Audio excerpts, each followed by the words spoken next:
Hello, welcome back to Chapter 7, Section 6, where we're talking about the natural logarithm and the base of the natural logarithm, e.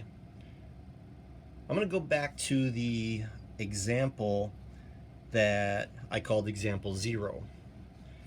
The compound interest formula that I did in that video, that example, I'm just going to rewrite this again.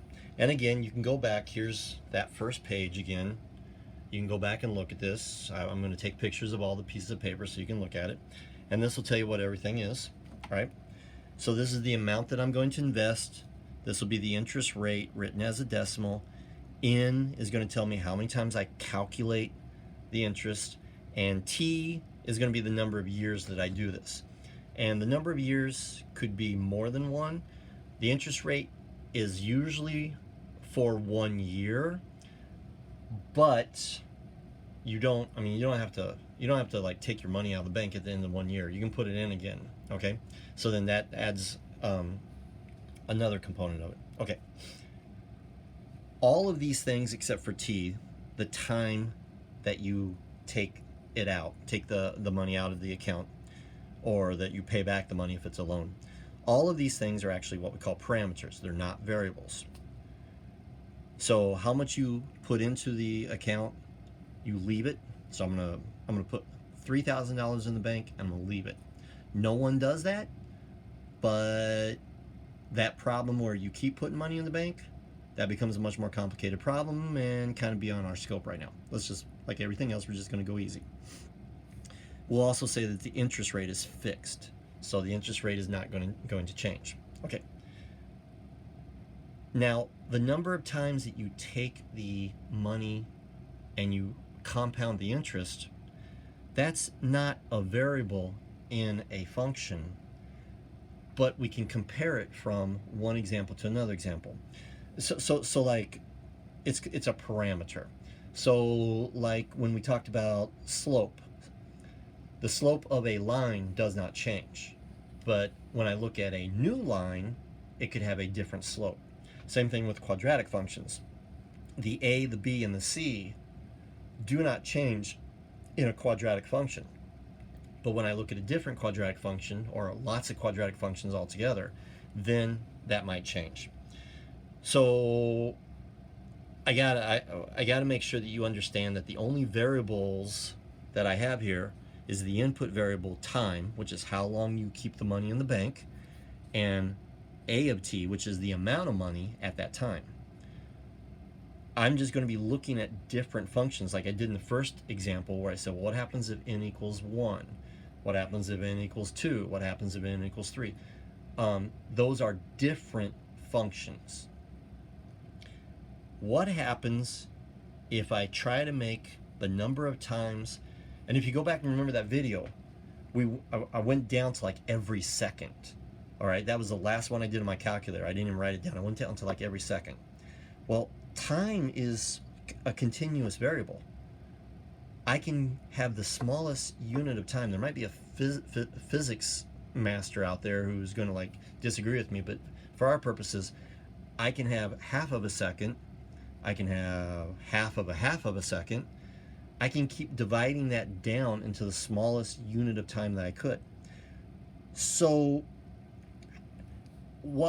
how many times that I'm going to do this, the smaller the time is between when I check my interest and the number of times I check my interest, which is n.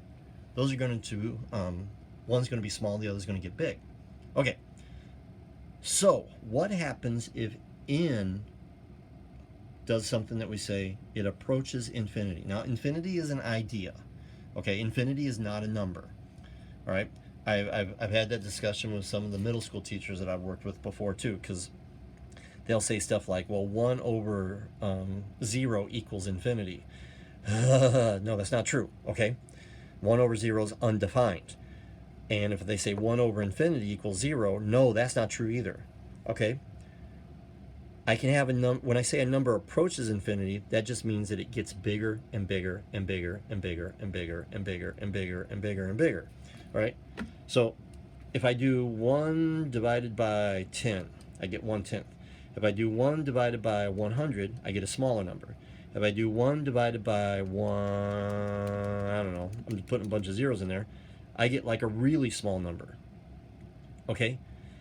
So the bigger that this number gets, the smaller r divided by n gets, because I'm dividing it into more and more sections. So this r over n approaches 0. All right? So, and this is calculus, so stay with me. As n approaches infinity, and again, I'm going from a different function, from one function to another function, it's not a variable. But as n approaches infinity, r divided by n approaches 0. And of course, I go from 1 plus whatever this is to 1 plus 0. But as that number n gets bigger and bigger and bigger and bigger, I'm raising it to an exponent that's getting bigger and bigger and bigger and bigger and bigger. So what I kind of got, if I pretend going back to like the principles of 1, okay, so just ignore that for just a second. What I kind of got over here, I've got 1 plus 0, not exactly 0, but think of it that way, to the infinite power. Okay, and of course you don't write infinity in there, okay? So actually this would be, I would write, in calculus, I'd write it like this: limit as n approaches infinity of 1 plus 1 over n to the nth power. That's how I'm supposed to write it. It's just that for now, it's, you don't have the calculus part of this. So this is what it is. So I know that it's never actually going to equal 0, because 1 times 1 times 1 times 1 times 1 times 1, no matter how much, is going to be 1. But if it's just a little bit bigger than 0, and that goes back to this idea, if I can find the graph. That goes back to this idea. This never gets to 0, but it gets closer and closer to 0. So which happens first? Does this get closer to 1, or does the exponent get closer to infinity? That's the calculus part of it. Okay, so I'm getting a little ahead of myself.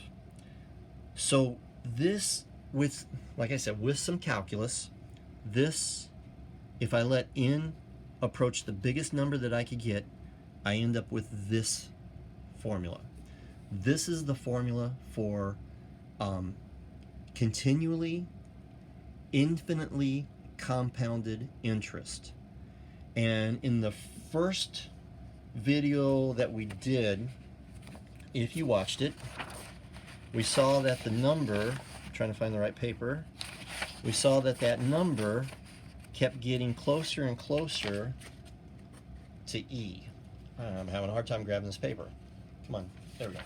We saw that that number kept getting closer and closer to E. And then after this one, I did it more on the calculator, and that's when I brought it up. Okay. So this kind of becomes this with a little bit of calculus. Not bad. So that's where it shows up. How's that going to help us? Straight up bank problem. So I'm going to rewrite it. Probably should have had it in here already. What is the total amount of an investment of $1,000? When we did the first video, we did $1. This would be the same with $1, which is now just e to a power, except now I'm going to have a, get this, vertical stretch of 1,000. So I'm just going to multiply everything by 1,000. It's going to do the same thing for each of the 1,000 individual dollars that I have. I'm just putting them all together. That's what that is. My interest rate is 5%. When we built this up in the first video, we talked about 100%. Well, this is just a fraction of that. It's 1/20th of that. So again, it's just another scalar of it. The 10 years, that's my variable. Okay?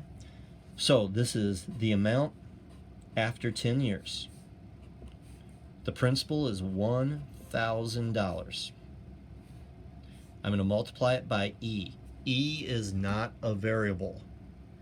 E is the base of the natural logarithm, which is approximately equal to 2.718.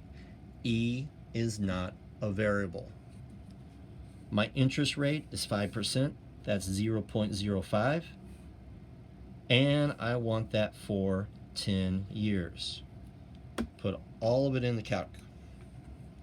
1,000 times second function e to the 0.05 times 10. That $1,000 after 10 years is going to be worth $1,648.72. I should put a dollar sign in there. And that's all you got to do with that one. So the calculus allows us to get through all that stuff I did in the first video down into, well, what happens if you do it a billion times, a trillion times, a pentillion times, even more than that, a pentillion to the trillionth power times. Then it all just collapses down into this. And if you notice in that first video, it got to about 2.718, and then it just started to slowly change. So eventually it gets down to E. Okay? All right, that's all. We'll see you in the guided practice problems.